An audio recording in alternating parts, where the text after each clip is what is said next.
Alcalde, presidente de SESA, autoridades, graduados y amigos en general, déjenme que lo primero que haga sea dar las gracias, ¿no? Sea dar las gracias y exhibir, mostrar mi verdadera satisfacción por estar aquí, por estar en Málaga, por estar rodeado de amigos, pero sobre todo por asistir a un alumbramiento, por asistir a la salida de una factoría del conocimiento, de una nueva promoción o de varias promociones de profesionales, de egresados de una escuela de posgrado, que están destinados, o que son el resultado, yo diría, del claro fortalecimiento de la ventaja competitiva que más necesita cualquier país, cualquier región, que es el capital humano, las personas. La evidencia ha demostrado que incluso empresas ubicadas en economías donde los recursos naturales son pobres, cuando se han dedicado a invertir en las personas, han escalado en la Liga de Campeones de la competitividad mundial.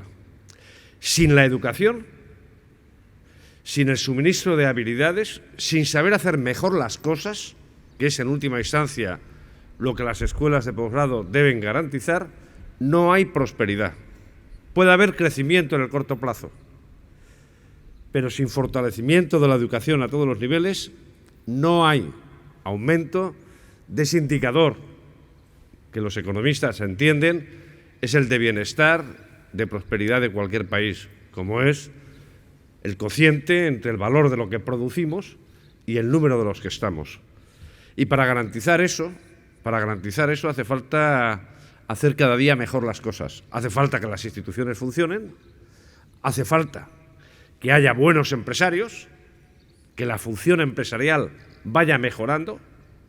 La función empresarial no es, como decían los clásicos microeconomistas, una caja negra. Denme buenos mercados, denme buenas instituciones, buenas materias primas, que saldremos adelante. No. Aquí otra vez la observación real nos dice que aquellas sociedades que asignan buenos talentos a la función para emprender, a la función para coordinar factores de la producción, prosperan más rápidamente. Por lo tanto, es una satisfacción. Es una satisfacción, me atrevería a decir, más que como profesor, como longevo profesor universitario, en administración de empresas, en economía, en finanzas, en mi universidad, como empresario, porque hace 29 años, va a ser ahora en noviembre, con un grupo de profesores de la Universidad Autónoma decidimos crear una empresita, Analistas Financieros Internacionales, AFI. En ella trabajan hoy 102 profesionales, entre economistas, matemáticos e ingenieros informáticos. 102 que quieren cobrar todos los meses, claro, y que lo consiguen. Casi mi mayor satisfacción al ver hornadas de profesionales como los que estáis sentados en esta banda es, como digo, como referencia empresarial más que como otra cosa, porque es fundamentalmente esta producción, este output de capital humano, el que ha de garantizar que la recuperación que hoy estamos viendo despeje las dudas que hoy estamos viendo. De eso el presidente de SESA me propuso que habláramos, de la recuperación, certezas y dudas. La recuperación económica de nuestro país es un hecho, entendiendo por recuperación económica el crecimiento del PIB. La economía española está creciendo, probablemente ahora mismo, en esta primera mitad del año, está creciendo a un ritmo superior al 3% y creo que va a concluir el año creciendo algo por encima del 3%. La buena noticia es que los componentes de la capacidad de producción de nuestra economía, la demanda exterior y la demanda nacional, están creciendo ambos. Lo más saludable, en mi opinión, es que la demanda exterior está creciendo gracias, probablemente, a una de las pocas contrapartidas que esta maldita crisis está dejando. Y una de las pocas buenas contrapartidas es que ha aumentado bastante el censo de exportaciones, el censo de empresarios que se dedican a exportar. En nuestro país, tradicionalmente, cuando entrábamos en una crisis y la demanda doméstica se enfriaba, los empresarios hacían de la necesidad virtud, cogían la cartera y trataban de vender fuera. Pero a poco que repuntaba la demanda nacional y las familias españolas empezaban otra vez a consumir, se volvían a casa. Y las exportaciones caían y la balanza de pagos española volvía a hacer un agujero importante. Este año empezamos a observar que se mantienen los exportadores que se incorporaron en los últimos 5 años. Y eso es una muy buena noticia. Y además son exportadores medianos, son medianas empresas las que están abriendo mercados. No solo en el seno de nuestra comunidad de vecinos, Europa, la eurozona. La buena noticia adicional es que los empresarios medianos españoles han diversificado geográficamente sus ventas al exterior y casi la mitad de lo que venden lo venden fuera del área euro. Y eso está muy bien, porque el área euro no es precisamente la región económica que más crece. Crece mucho más Estados Unidos, crece Asia, y los empresarios están exportando a esos destinos. La demanda interna ha empezado a crecer este año. Ha tardado porque esta crisis hizo mucho daño a las familias españolas. La paradoja es que esta crisis la ha pagado fundamentalmente quien no la ha originado. Y en nuestro país la principal manifestación de esta crisis fue una elevación en la tasa de desempleo sin precedentes, y una caída en los niveles de renta de las familias. Y al mismo tiempo, como consecuencia de políticas económicas en Europa inadecuadas, distintas a las practicadas en Estados Unidos, por ejemplo, los gastos básicos en bienestar también se han contraído. Afortunadamente, ahora que junto al crecimiento de la economía está creciendo el empleo, está creciendo algo la renta y empezamos a ver también crecimientos en el consumo doméstico. Y esto es una buena noticia. Y quizá, igual de buena, crecimientos en la inversión. Las empresas empiezan a cobrar confianza. Cuando hablo de las empresas hay que distinguir. En nuestro país hay 3.142.000 empresas, pero el 96% son microempresas. No podemos hablar de la aristocracia de las empresas, porque no son las que crean la mayor parte del empleo. No son las que en mayor medida invierten. Cuando uno observa quién es el protagonista de la inversión en nuestro país, es decir, invertir es sinónimo de apuesta, quiénes son los protagonistas de la creación de empleo, la sorpresa es que no vemos a las grandes empresas que aparecen en la bolsa. Empezamos a ver las medianas y las pequeñas y las microempresas, las empresas que tienen menos de 9 trabajadores. Y lo saludable es que empezamos a ver decisiones de apuesta, decisiones de inversión, decisiones de creación de empleo. Es verdad que es una creación de empleo no tan estable como la del pasado. Es una creación de empleo todavía como si titubeara, como si fuera interina. Estamos creando empleo todavía muy sesgado hacia la temporalidad y con un nivel de renta bajo. El salario medio en nuestra economía ha caído. Y si caen los salarios, la gente no consume, no cambia el tresillo, no cambia la lavadora en los plazos en los que sería aconsejable para que nuestros empresarios vendieran más tresillos y más lavadoras. Hay un problema adicional. Cuando esta crisis se inició en nuestro país, cuando llegó la contaminación de la crisis del sistema financiero estadounidense a la eurozona, a nosotros nos pilló muy endeudados. No al sector público. La deuda pública española era la deuda más baja de Europa. Teníamos una deuda pública que era el 35,5% del PIB.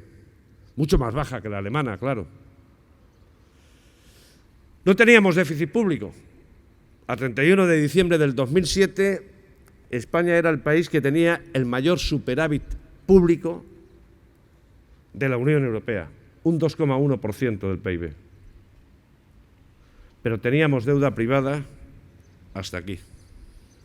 El endeudamiento conjunto de las familias y de las empresas equivalía al 300% del PIB.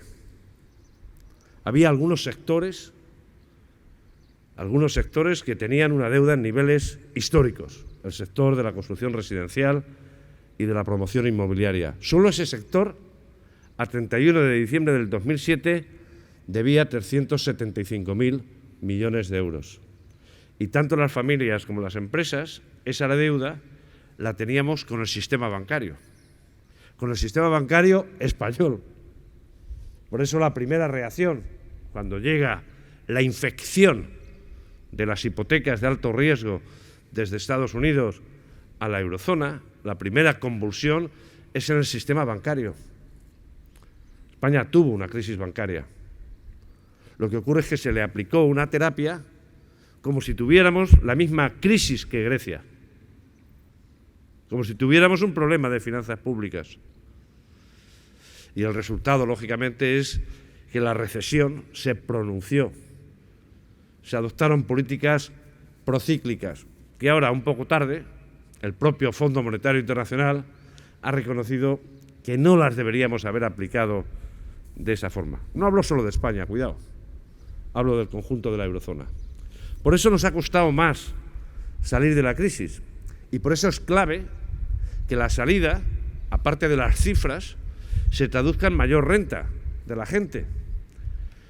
Pero por razones técnicas, podríamos dejar al lado consideraciones humanitarias, si queréis, por razones técnicas, es decir, para que consuman bienes de consumo duradero y dos, para que paguen las deudas, para que no se le pase por la cabeza fórmulas imaginativas con las que hacer frente a las deudas. Por eso es clave que aumenten los salarios, más allá de otro tipo de consideraciones. Afortunadamente, nos vamos a meter en 2016 con sectores, prácticamente todos, creciendo. Un sector que es muy importante para esta región y, desde luego, para Málaga, como es el turismo.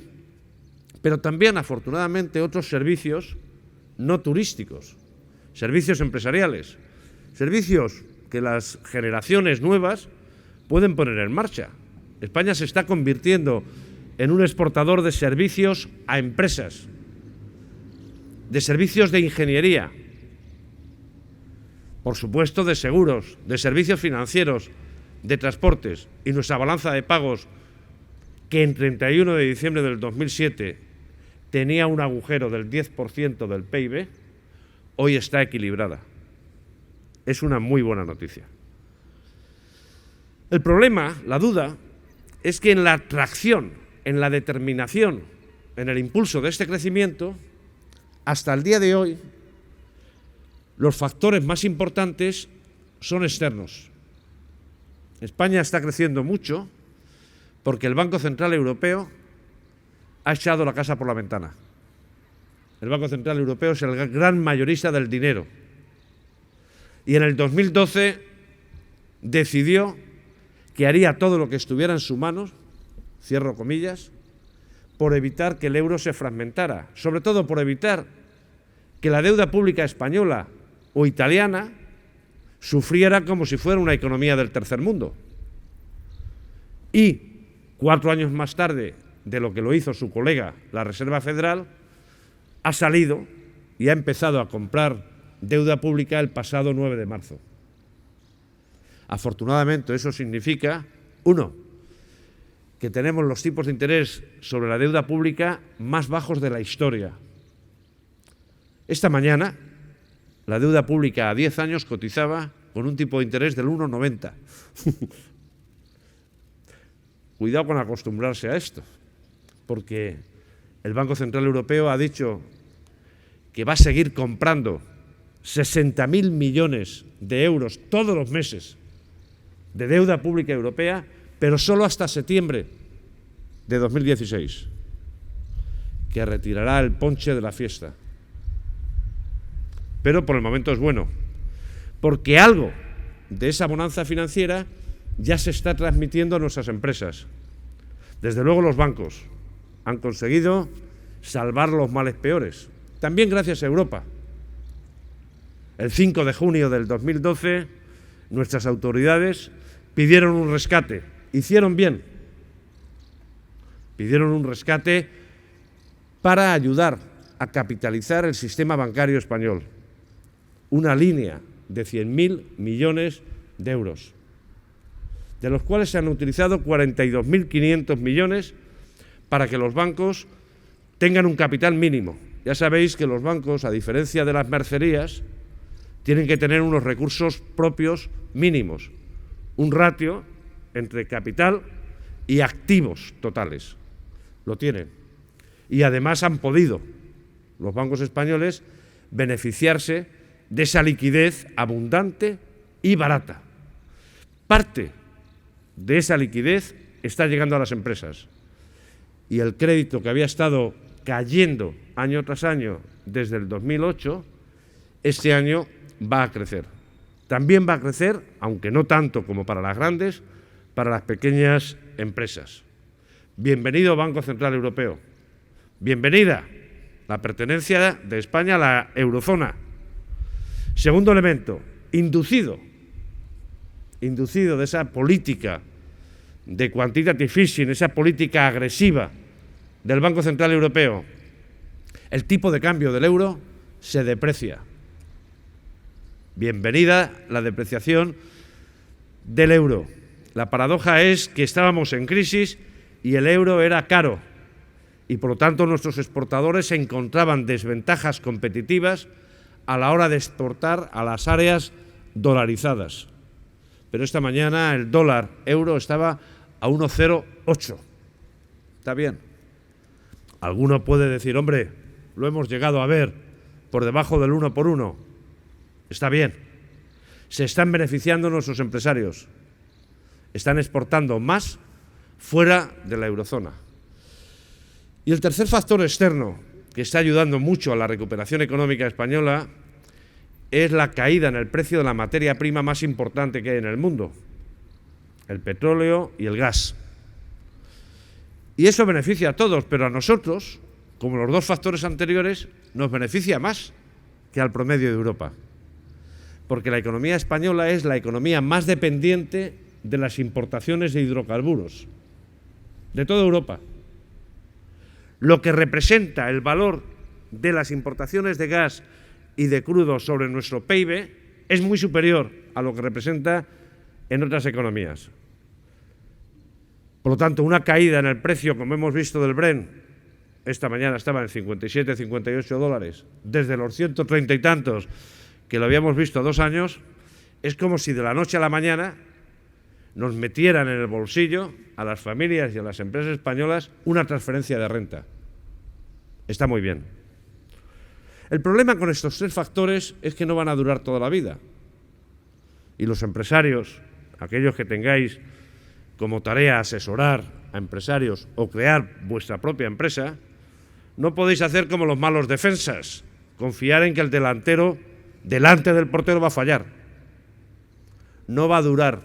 El Banco Central Europeo ha anunciado que en septiembre del 2016 fuera. Es lógico. No va a haber inflación. Afortunadamente, habrá inflación, quiero decir. Porque lo que nunca habíamos visto, ninguno de los que estamos aquí, en nuestro país, es 9 meses seguidos con una inflación negativa, con un IPC en territorio negativo. No hace falta ser supersticioso para creer que la frontera que hemos vivido, el coqueteo con la deflación, es tremendo. Y los economistas no saben cómo se trabaja con la deflación. Sabemos cómo trabajar con la inflación, cómo tratar terapéuticamente la inflación, porque llevábamos 30 y tantos años haciéndolo. Pero la única experiencia de cómo una economía se comporta cuando los precios mes tras mes profundizan su comportamiento negativo, la única experiencia fue en los años 30 del siglo pasado, en la Gran Depresión. O quizá esos 18 años que vivió Japón sin crecimiento y con inflación negativa mes tras mes. Pero gracias al Banco Central Europeo, la eurozona ha dejado de japonizarse. Y afortunadamente, ¿quién lo iba a decir? Que afirmaríamos, que celebraríamos esto, la economía española tiene inflación, un poco de inflación. Bienvenida sea. No hay peor enemigo para los deudores que la ausencia de inflación. La deflación o la inflación negativa es un buen cómplice de los acreedores. Pero cuando hay muchas deudas, mal asunto. El valor real de esas deudas se eleva y aunque los tipos de interés sean bajos, la atención del servicio de la deuda se complica. Eso lo habréis aprendido en las aulas. Por eso es muy importante un poquito de inflación para reducir el valor final de la deuda. Y todavía las empresas y familias españolas tienen deudas.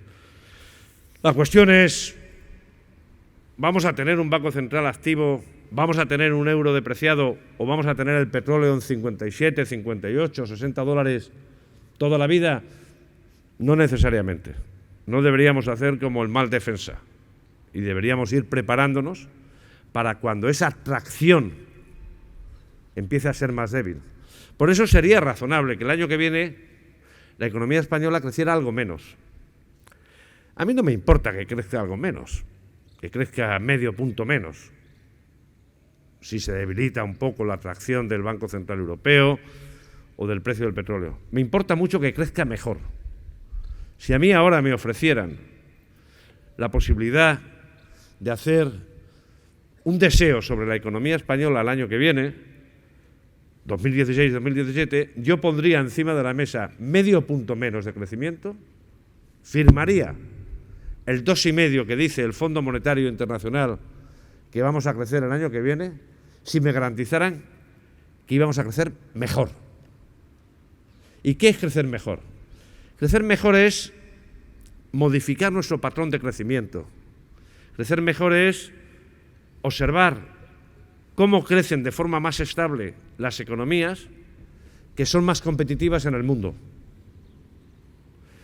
Y aislamos un factor, conocimiento. Conocimiento.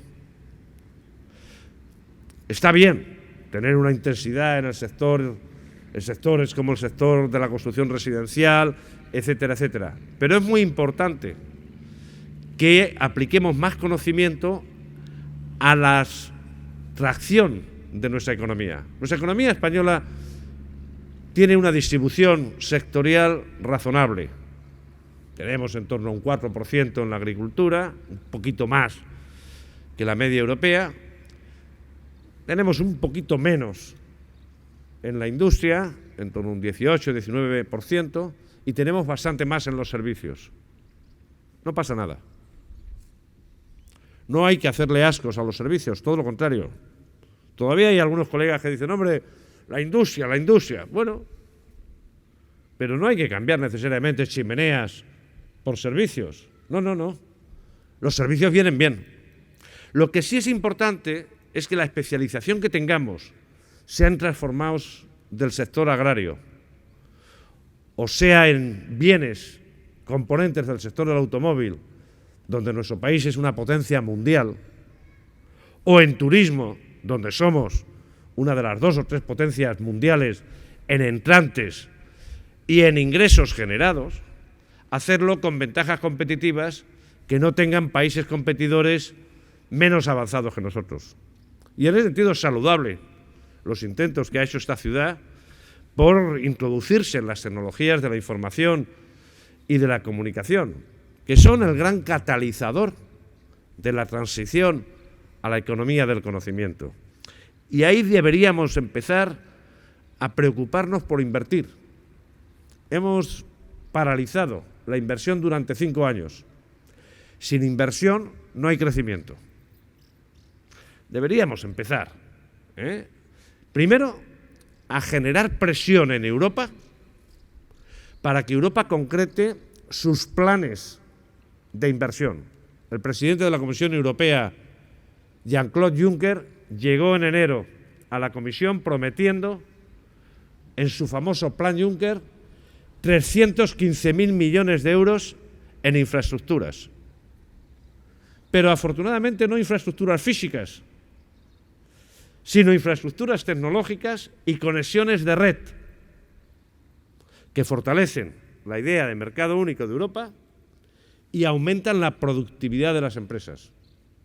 Nuestras autoridades tienen que cantarle las 40 a Juncker y decir, oye, a invertir. Los gobiernos tienen que hacer, en su diplomacia económica, hacer valer argumentos. Ahora hemos visto una buena señal, y es que el Plan Juncker va a invertir 35.000 millones de esos 315.000 en Grecia, para tratar de que Grecia crezca y pueda pagar las deudas. Si Grecia no crece, vamos a volver a tener un problema serio en la región, que puede llegar a contaminar a los demás. Necesitamos crecer mejor. Necesitamos, en última instancia, afianzar la calidad del crecimiento. Es la única forma, además, de eliminar algunas sombras que se ciernen en el escenario económico a 18 meses. A 18 meses lo que vemos es, bueno, que hay economías importantes para España que no van a crecer. Brasil, México, están creciendo poco. En Brasil es donde tenemos la mayor parte de nuestras inversiones extranjeras directas. Del stock, del valor al día de hoy, de lo que los empresarios españoles han invertido fuera de España, donde tenemos la mayor concentración, afortunadamente no es mayoritaria, pero donde tenemos la mayor inversión es en Brasil. Va a crecer poco. México está creciendo poco. La eurozona va a crecer en torno al 2%. E incluso la diversificación que algunos empresarios han hecho a China, pues este año se va a ver un poquito más débil, porque China por primera vez en 30 años va a crecer al 7%. Muchos diríamos, ¿quién lo pillara? Pero es que China llevaba 20 y tantos años creciendo al 10%. Y con algún factor de riesgo. En la eurozona tenemos también algún factor de riesgo. No hemos cerrado bien la crisis con Grecia. Ha dejado alguna huella. Primero, Grecia debe 340.000 millones de euros. Es muy complicado que eso se pague si no se crece. No sé si habrá profesionales de las finanzas, de la banca en la sala. Los banqueros inteligentes procuran que el deudor, que el prestatario, no llegue a la anorexia, porque como llega a la anorexia no paga. Y trata de dosificar eso que se llama la austeridad, con el fin de que por lo menos respire y a final de mes vaya pagando. Grecia necesita, para pagar, crecer, y Europa tiene que ayudar a que Grecia crezca, que crezcamos también los demás, pero desde luego esa economía. Vamos a ver algún percance que otro en los próximos meses, porque no sabemos cuál es la trascendencia política de ese acuerdo. Al día de hoy no lo conocemos. No sabemos qué heridas ha dejado abierta no solo la sociedad griega, sino incluso entre los líderes europeos. Y quizá hay algún factor también de incertidumbre doméstica, no estrictamente económica, pero sí política. No tendría por qué condicionar. Afortunadamente, hasta ahora, la recuperación española está siendo compatible con una alteración significativa en el mapa político español. A nosotros en AFI, que tenemos unos 50 y tantos clientes no españoles, nos llaman, sobre todo fondos que invierten. Oiga, están cambiando las reglas políticas, el bipartidismo tradicional en España se puede estar alterando, ¿qué va a ocurrir con la política económica? Es verdad que es un factor que genera un punto de inquietud. La respuesta nuestra está avalada, está amparada en la realidad. Es posible que asistamos a la ruptura del bipartidismo tradicional en nuestro país, pero es muy difícil que haya una incidencia económica adversa, porque buena parte de la política económica nuestra ya está fuera. No somos muy soberanos. La política monetaria, desde el 1 de enero de 1999, viernes, la hacen en Frankfurt, el Banco Central Europeo. Fija el precio del dinero y determina la cantidad de dinero. Y la política presupuestaria, hasta hace 2 años, tenía marcado un objetivo, que no podía superar el déficit público. Pero desde hace 2 años, todas las autoridades nacionales, antes de enviar al Parlamento español, en nuestro caso, los presupuestos, hay que mandarlos a Bruselas.